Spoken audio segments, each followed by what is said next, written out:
antioxidantes enzimáticos en el estrés oxidativo y el envejecimiento. Quiero que le demos un fuerte aplauso al doctor Aníbal Antonio Avelar.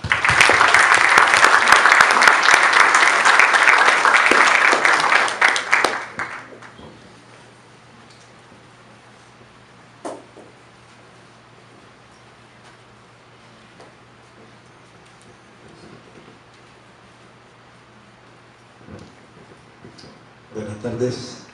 Buenas tardes. Es un gusto estar compartiendo con ustedes en esta tarde sobre un tema tan importante como es el del envejecimiento humano. Creo que todos los seres humanos estamos interesados en este tema tan trascendental, porque de alguna manera tratamos de llevar un estilo de vida que lentifique el fenómeno del envejecimiento humano, pero realmente solo con la dieta, con el ejercicio y eliminar de nuestros malos hábitos la ingesta de bebidas alcohólicas, el tabaquismo, el sedentarismo, etc., no es suficiente, como lo vamos a ver en el transcurso de la exposición de la conferencia.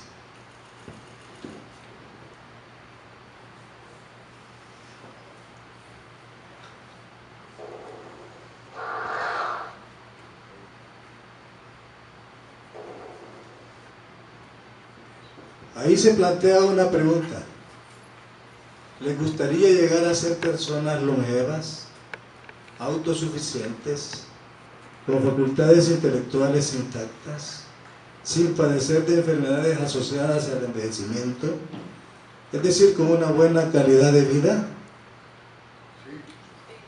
Yo creo que todos estamos de acuerdo con esa respuesta, que todos quisiéramos llegar a ser personas longevas, pero con esas características. Yo he querido hablar algo de la historia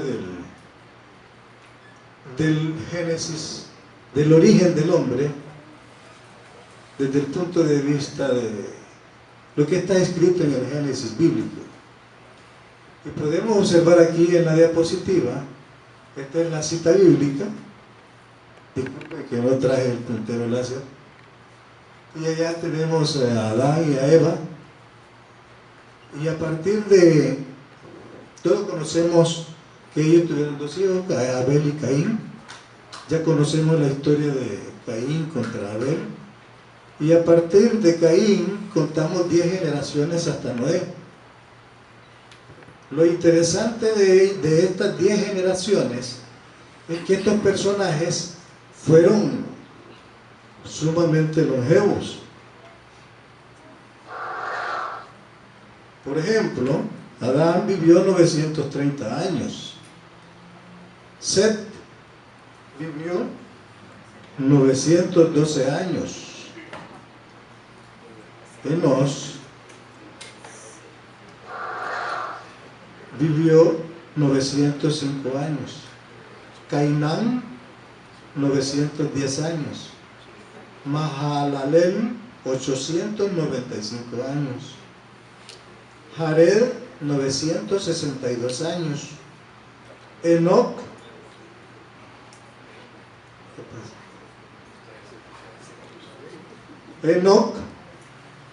365 años, pero aquí hay que hacer una aclaración de que Enoc no murió a esa edad, sino que dice la Biblia que él andaba con Jehová y Jehová se lo llevó a dar un paseo allá por la 9ª dimensión, que se lo llevó en un carro de fuego, dice. Ahora diríamos nosotros una nave extraterrestre. Luego Matusalén, que es quien rompió el récord de longevidad, 969 años. Lamec, 777 años. Noé vivió 350 años. Vemos entonces cómo estos personajes antes de que se diera el diluvio universal, eran sumamente longevos. Todos los personajes bíblicos después del diluvio universal, vamos a observar que vienen las expectativas, la longevidad de ellos se va acortando. ¿Por qué?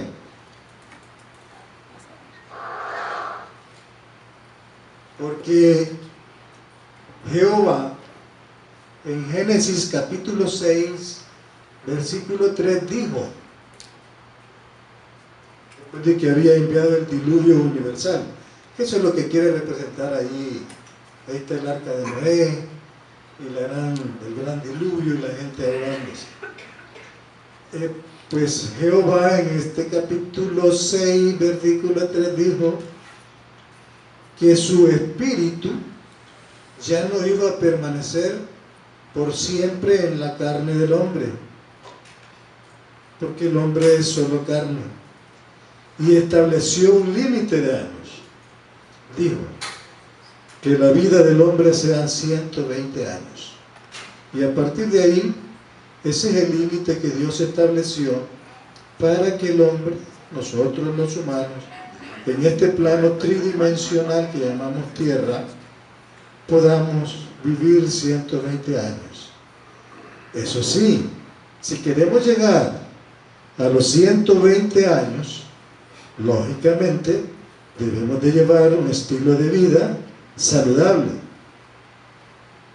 Pero querer llevar un estilo de vida saludable en un medio ambiente sumamente contaminado como en el que vivimos ahora, y no solamente contaminado en el plano del aire, del agua, de los alimentos, sino también que existen los contaminantes, los tóxicos emocionales y espirituales.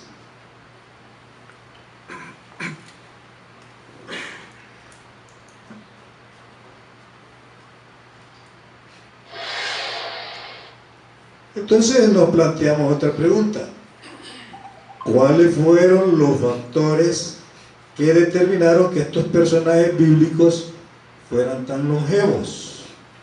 Ahí yo he tratado de resumir en 4 categorías: factores genéticos, y aquí representamos en esta ilustración la doble hélice del ADN.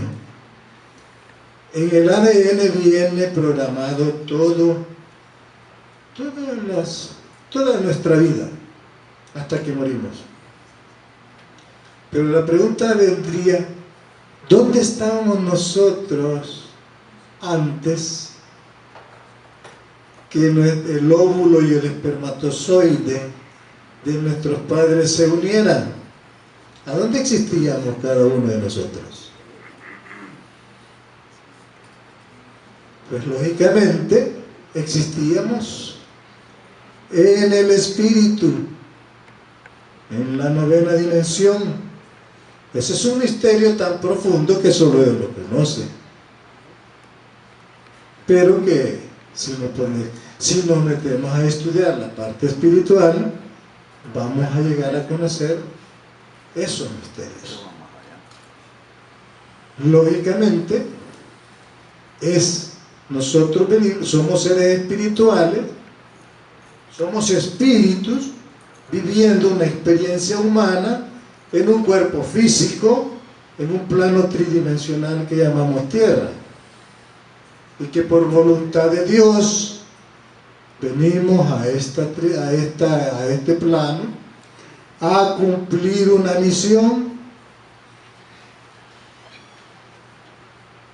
Lo interesante está en que nosotros sepamos descubrir de dónde venimos, para qué nacimos, por qué envejecemos, cuál es la misión que Dios dice. Ya Dios estableció cuál era el máximo de años que el hombre iba a permanecer en este plano tridimensional. Ahora hablemos de los factores ambientales. allá arriba está ilustrado como era el Edén, el jardín del Edén, más o menos para que nos hagamos una idea. Las personas de estos personajes tan longevos vivían en un medio ambiente en donde la concentración de oxígeno era realmente del 21% en la fracción de aire inspirado, es decir, la cantidad de aire que nosotros metemos a los pulmones, solo el 21% es oxígeno. Pero que esa concentración de oxígeno solo la podemos lograr cuando estamos a nivel del mar.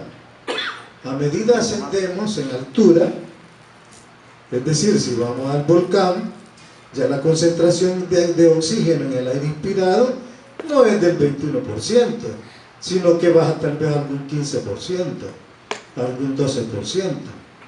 ¿Cómo es que entonces nuestro organismo compensa ese déficit de oxígeno en el medio ambiente, en el aire inspirado?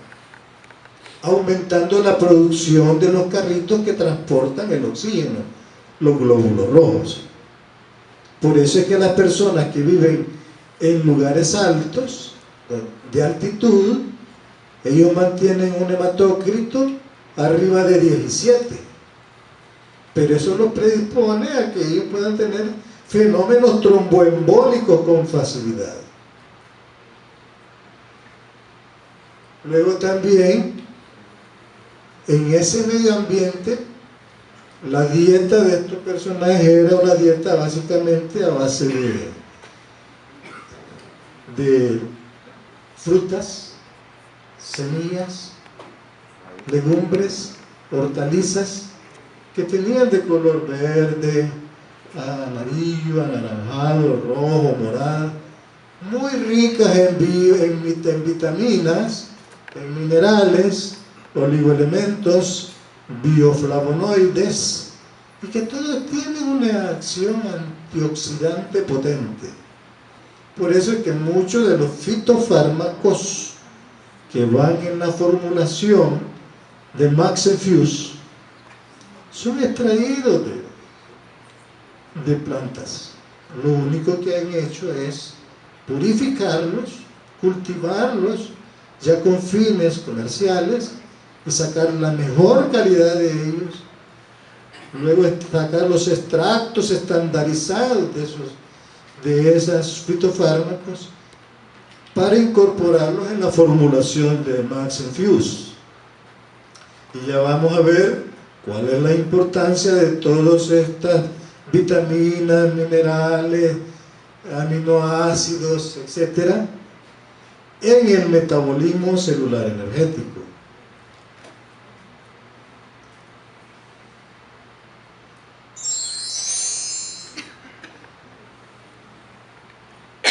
Definición del envejecimiento. Aquí tenemos una ilustración. Detenga el reloj del envejecimiento. Yo no quise poner un reloj de esos modernos, sino un reloj de arena. Y que las arenillas, cada arenita que pasa de la parte superior a la parte inferior, es un minuto, una hora, un día, un año menos de vida.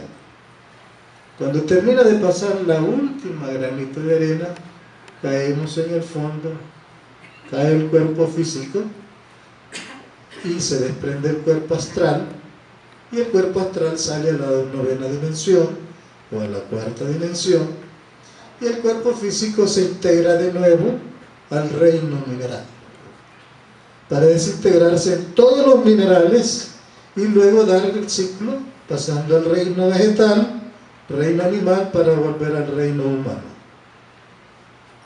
Cuando la persona no ha evolucionado en el plano espiritual.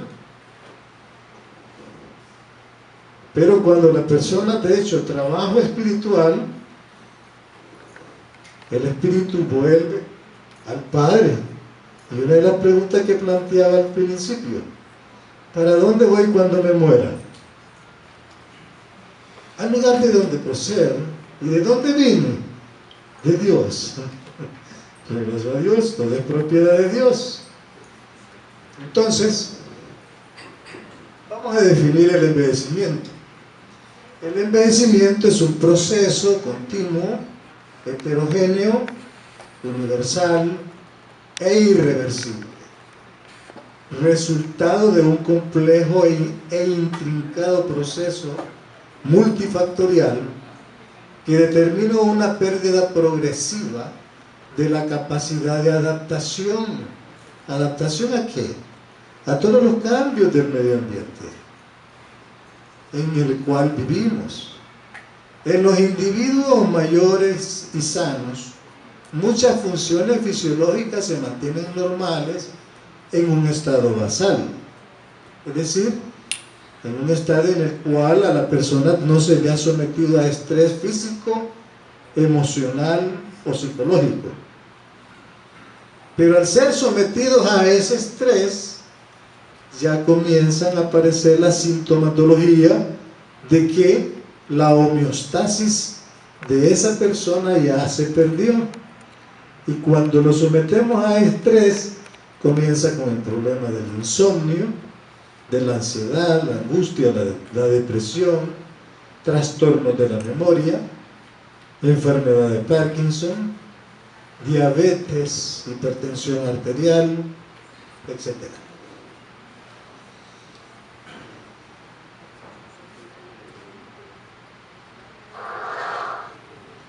Teoría sobre el envejecimiento. Se clasifican en dos categorías: teorías estocásticas y teorías no estocásticas. Las estocásticas se refieren al envejecimiento como consecuencia de alteraciones que ocurren en forma aleatoria, es decir, al azar, y que se acumulan a lo largo del tiempo. Dentro de esta categoría se mencionan 4, pero yo creo que todas las 3 de arriba están de más, porque todas las 3, la A, la B y la C, son consecuencia de los efectos de los radicales libres en nuestras células, en nuestros tejidos y en nuestros órganos. La teoría no estocástica. Esta propone que el envejecimiento es una teoría, que el envejecimiento estaría predeterminado por un marcapasos. ¿Y cuál es el marcapasos del envejecimiento? El tiempo y el espacio. Son las dos variables en las cuales nos desenvolvemos todos los seres humanos. Pero realmente, en sí, ya a nivel bioquímico, no es el tiempo ni el espacio, sino los radicales libres. Y luego la teoría genética. Esta sí, pero aún la genética está influenciada siempre por los radicales libres. Dependiendo de la calidad genética del espermatozoide y del óvulo que dieron origen a una persona, así es la longevidad de esa persona. Para un ejemplo, en una familia que ha tenido 5 hijos, ¿qué es lo que se observa? En aquellas familias de antes que tenían hasta 14 hijos, ¿qué es lo que se observaba? ¿Qué es lo que yo he observado en mi práctica clínica? Lo que he observado es de que los primeros hijos son más longevos que los últimos. Y casi siempre se mueren primero los últimos que los primeros. ¿Por qué? Porque la calidad genética del espermatozoide y el óvulo con que fueron engendrados los primeros hijos era de mejor calidad que la de los últimos.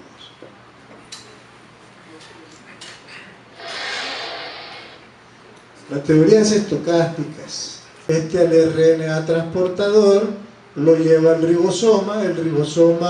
Allí en el ribosoma están los genes estructurales y el gen represor, y le dice el RNA mensajero: mira, quiero que me produzcas 1.000.000 de unidades de esta proteína. Y empieza el ribosoma, el gen estructural, a producir la proteína. Y cuando llegó al número 1000, el lector láser que está ubicado ahí en el ribosoma, en el anticodón, para y deja de producir esa proteína. Los daños, aquí podemos ejemplificarlos. Cuando hay una alteración en la síntesis de esas proteínas, y estamos ejemplificando la proteína del cristalino, se forman las cataratas. Vemos el ojo normal y un ojo con cataratas. Se pierde la agudeza visual. Pero a esto hay que agregarle también el efecto de la radiación ultravioleta del sol, cuando andamos bajo el sol y que está activando los pigmentos de la rodopsina a nivel de los conos, los bastones de la retina, y produciendo gran cantidad de radicales libres, y este es el resultado.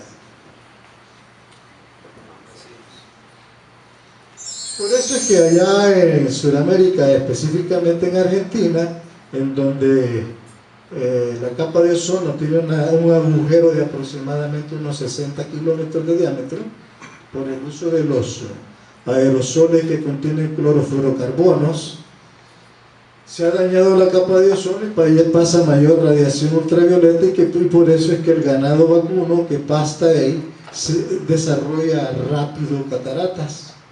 Y la gente, el Ministerio de Salud Pública ya en Argentina regala anteojos para que detengan la radiación ultravioleta y disminuir la incidencia de cataratas en la población, porque se les ha vuelto un problema de salud pública. La teoría del desgaste, aquí vemos la articulación coxofemoral normal, y esta la articulación ya artrósica, es decir, vemos cómo el cartílago articular en gris está íntegro, y acá a la derecha ya el cartílago articular está dañado por el efecto de los radicales libres, y la cadera se vuelve artrósica, hay proceso inflamatorio a ese nivel. Y luego viene ya la teoría en la cual yo quiero hacer mayor énfasis, que es la teoría de los radicales libres.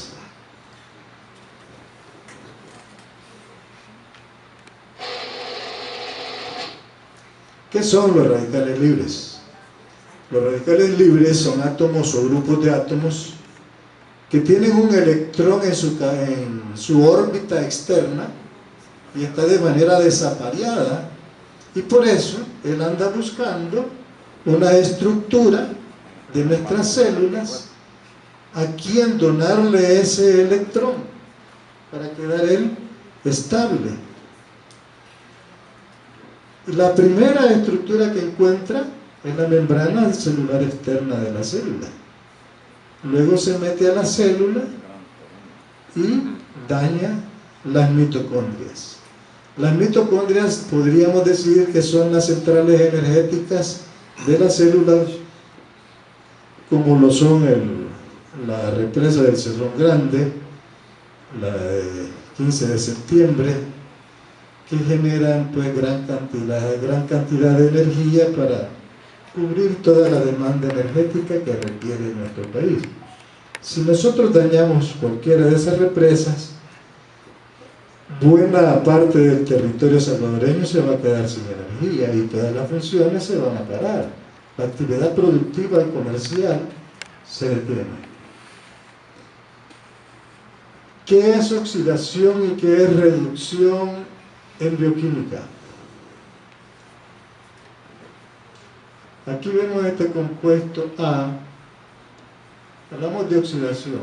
Compuesto A, que podría ser un radical libre y que tiene estos dos electrones en su órbita externa desapareados, y que para alcanzar su estado de estabilidad necesita donar esos electrones a otra estructura, y la estructura que recibe estos dos electrones se oxida y el que dona los electrones se reduce. Y lo he tratado de ejemplificar con estas dos fotografías del mismo artista. ¿Qué pasó con él cuando estaba reducido? Aquí lo tenemos en estado reducido y aquí lo tenemos en estado oxidado.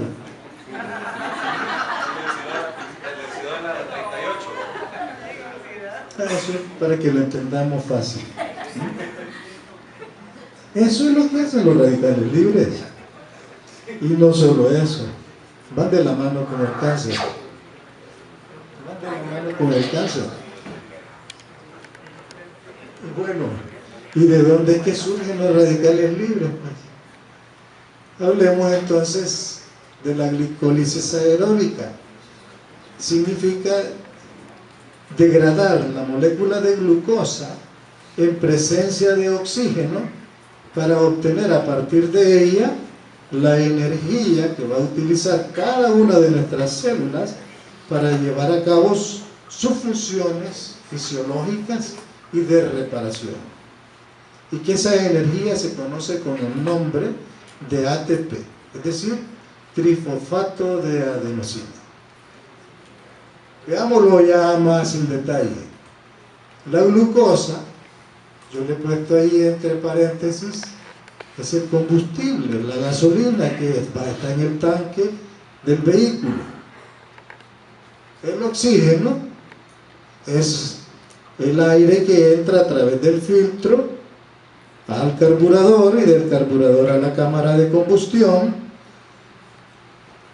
y cuando se juntan la glucosa con el oxígeno dentro de la célula, por acción de la insulina que abre la puerta para que penetre la glucosa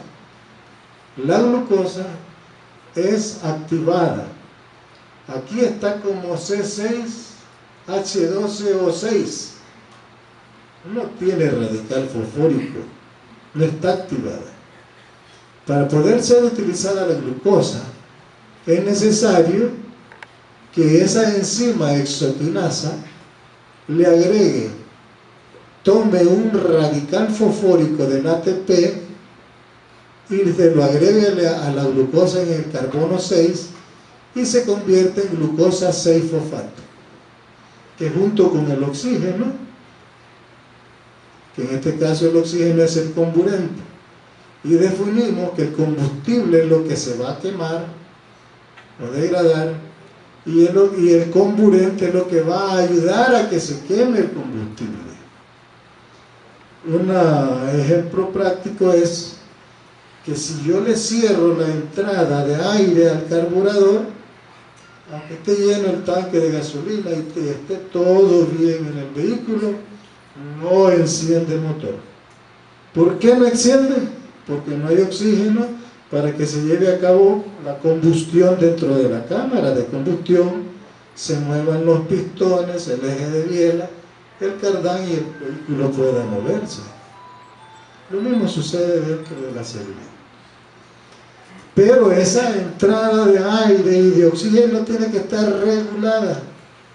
Los mecánicos le regulan cada miren, hay que regularle bien la entrada de aire y la de oxígeno para que no ande tirando tanto humo, porque no está quemando bien la gasolina. Luego, lo interesante es de que en todas estas reacciones químicas, desde glucosa 6-fosfato hasta piruvato, es necesario que existan vitaminas, minerales, aminoácidos que actúan como catalizadores en cada reacción bioquímica para llegar hasta este compuesto que se llama piruvato. Por lo tanto, si nosotros en la dieta no ingerimos la cantidad de vitaminas, tanto hidrosolubles como líquidas, no tenemos el nivel, anda muy bajo el nivel energético. Este es el siguiente paso después de que se formó el piruvato. Allá lo tenemos, arriba, piruvato dice. La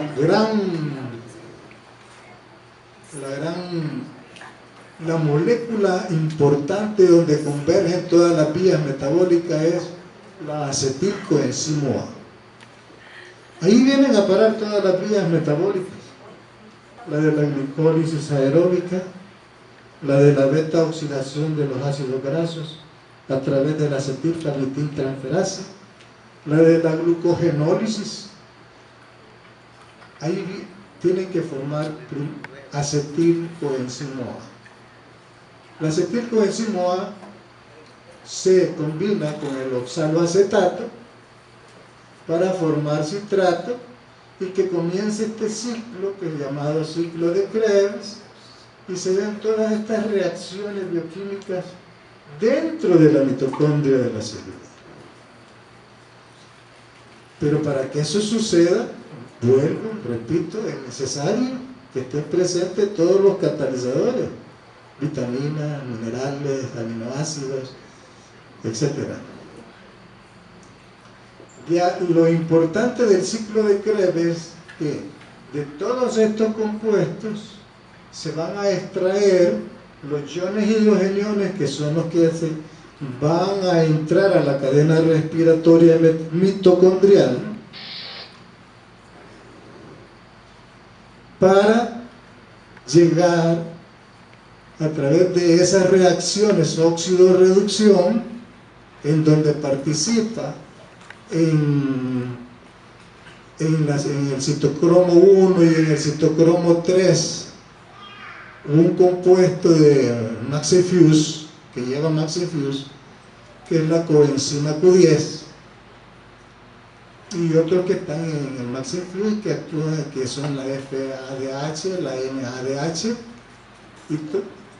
que son importantísimos para que se den esas reacciones óxido-reducción y llegar a la producción de que por cada mol de glucosa que entra a la vía metabólica glicolítica aeróbica se produzcan 34 moléculas de ATP, y se sabe que cada ATP equivale a 12.000 calorías cuando es obtenido a partir de la molécula de glucosa. Cuando se obtiene el ATP a través de la beta oxidación de los ácidos grasos, hay que multiplicarlo por 4 y después multiplíquenlo por 12.000 y van a ver la cantidad de calorías que se producen. Por eso es que cuando comemos en exceso, toda esa cantidad de calorías, al no ser utilizadas, se acumula como tejido adiposo y se nos forman estas llantas que cuesta botarlas y nos deformamos. Pero al mismo tiempo, como producto final de la fosforilación oxidativa, se produce 44 moléculas de agua, que es la producción endógena de agua. Se libera CO2, que es lo que eliminamos a través de la respiración, y un 5%, es decir, fisiológicamente se produce un 5% de un ion que se llama ion superóxido, anión superóxido. Es un radical que es muy tóxico para nuestras células.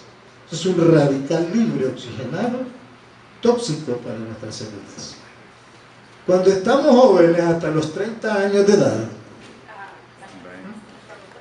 traemos ya acoplado a la cadena, a la fosforilación oxidativa, un sistema enzimático natural que capta al ion superóxido, cuya fórmula es esta, y lo capta la superóxido dismutasa. Pero el problema es de que esta enzima superóxido dismutasa lo transforma en otro radical libre, que es el agua oxigenada, el H2O2 o peróxido de hidrógeno, que también es tóxico para nuestras células. Pero existen dos enzimas la glutatión peroxidasa, oígase bien, glutatión, y catalasa peroxidasa. Ellas se encargan de transformarlo en radical oxidrilo. Para este radical no existe sistema enzimático natural que lo capte y que lo neutralice. Por lo tanto, se hace necesario suministrarlo exógenamente por medio de un nutracéptico, como Celgevity y Maxifus. Esta es la maniobra farmacológica que nosotros podemos hacer para disminuir el impacto negativo de los radicales libres en el fenómeno del envejecimiento. Pero lo que sucede es que el envejecimiento va a la par del cáncer, y ya lo vamos a ver por qué.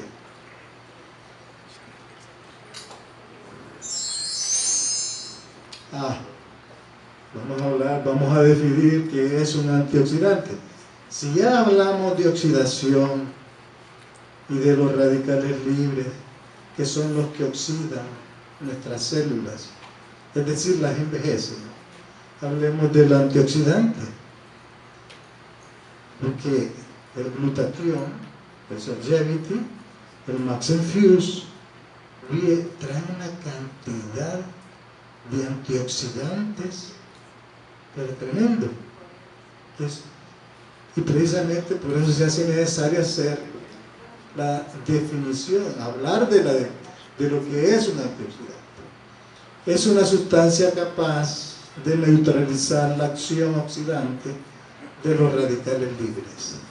Cuando hablamos de oxidación en medicina, hablamos de envejecimiento y cáncer, liberando electrones en nuestro torrente sanguíneo que son captados por los radicales libres, convirtiéndolos en moléculas estables. Es decir, que cuando nosotros ingerimos un preparado rico en antioxidantes como Celgevity, Maxifus, Max1, XGel, etc., estamos neutralizando y estabilizando a los radicales libres y evitando de esa manera, o lentificando de esa manera, el envejecimiento.